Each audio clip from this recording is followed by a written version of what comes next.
Lord Nelson and Captain Hardy walked the quarterdeck in conversation for some time after this, while the enemy kept up an incessant raking fire. A double-headed shot struck one of the parties of Marines drawn up on the poop and killed 8 of them.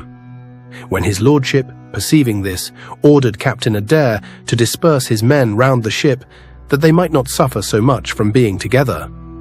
In a few minutes afterwards, a shot struck the forebrace bitts on the quarterdeck and passed between Lord Nelson and Captain Hardy, a splinter from the bits bruising Captain Hardy's foot and tearing the buckle from his shoe. They both instantly stopped, and were observed by the officers on deck to survey each other with inquiring looks, each supposing the other to be wounded.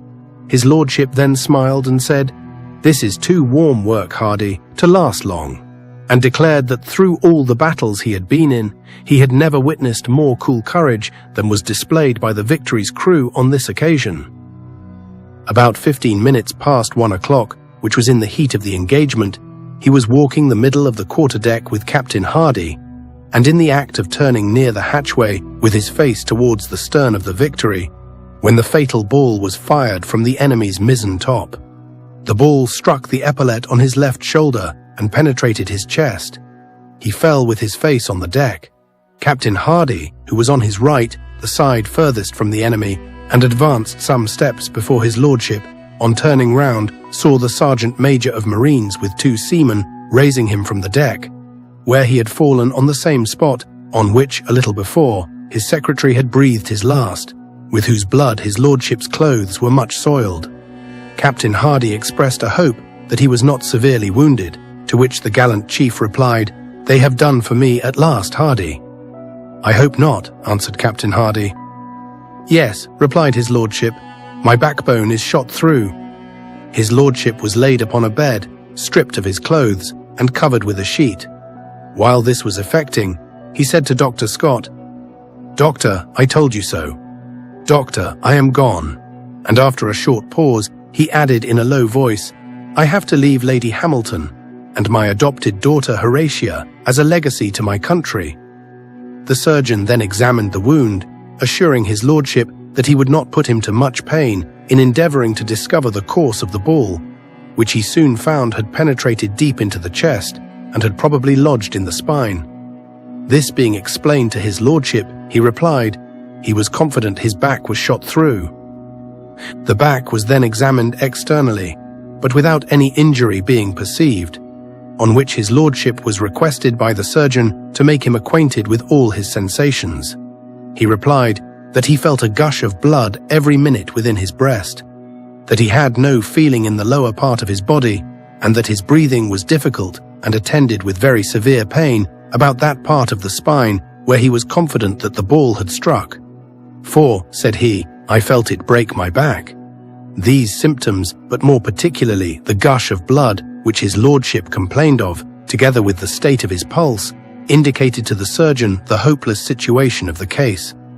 But till after the Victory was ascertained and announced to his lordship, the true nature of his wound was concealed by the surgeon from all on board, except only Captain Hardy, Dr. Scott, Mr. Burke, and Messrs. Smith and Westenberg, the assistant surgeons.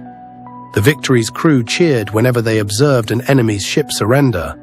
On one of these occasions, Lord Nelson anxiously inquired what was the cause of it, when Lieutenant Pascoe, who lay wounded at some distance from his lordship, raised himself up and told him that another ship had struck, which appeared to give him much satisfaction. He now felt an ardent thirst, and frequently called for drink, and to be fanned with paper, making use of these words, "fan, fan," and "drink, drink." He evinced great solicitude for the event of the battle and fears for the safety of his friend Captain Hardy. Dr. Scott and Mr. Burke used every argument they could suggest to relieve his anxiety. Mr. Burke told him the enemy were decisively defeated and that he hoped his lordship would still live to be himself the bearer of the joyful tidings to his country.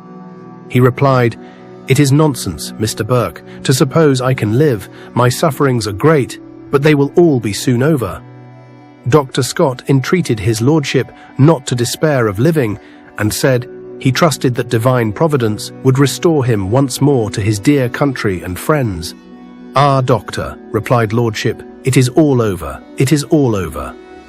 An hour and 10 minutes, however, elapsed from the time of his lordship's being wounded before Captain Hardy's first subsequent interview with him. They shook hands affectionately, and Lord Nelson said, "Well, Hardy, how goes the battle? How goes the day with us?" "Very well, my lord," replied Captain Hardy. "I am a dead man, Hardy. I am going fast. It will be all over with me soon. Come nearer to me. Pray let my dear Lady Hamilton, Lord Nelson's mistress, have my hair and all other things belonging to me."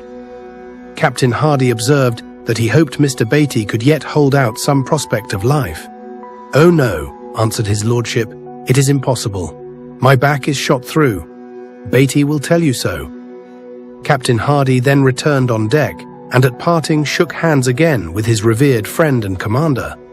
His lordship became speechless in about 15 minutes after Captain Hardy left him, and when he had remained speechless about 5 minutes, his lordship's steward went to the surgeon, who had been a short time occupied with the wounded in another part of the cockpit, and stated his apprehensions that his lordship was dying. The surgeon immediately repaired to him, and found him on the verge of dissolution. He knelt down by his side and took up his hand, which was cold and the pulse gone from the wrist. On the surgeon's feeling his forehead, which was likewise cold, his lordship opened his eyes, looked up and shut them again. The surgeon again left him and returned to the wounded who required his assistance, but was not absent 5 minutes before the steward announced to him that he believed his lordship had expired. The surgeon returned and found that the report was but too well founded. His lordship had breathed his last at 30 minutes past 4 o'clock, at which period Dr. Scott was in the act of rubbing his lordship's breast, and Mr. Burke supporting the bed under his shoulders.